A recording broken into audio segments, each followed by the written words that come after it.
peaches are now virtually the last bit of available summer produce. They're as delicious as ever and yearning to be enjoyed, and this salsa does just that. In this recipe, the sweet, flavorful peaches are joined together with spicy jalapeños and tangy citrus whose contrasting yet complementing dynamic is sure to be enjoyed by everyone. Some red onion and tomato complete the union of savory and sweet for the absolute perfect summer salsa fit for any occasion. Things you'll need: 2 cups diced, ripe yet firm, yellow peaches. 1 jalapeno, deveined, deseeded, and diced. 1/4 cup diced red onion.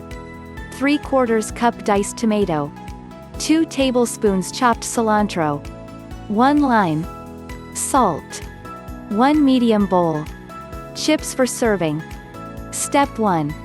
Add the peaches, jalapeno, onion, tomato, cilantro, juice of half a lime and a pinch of salt.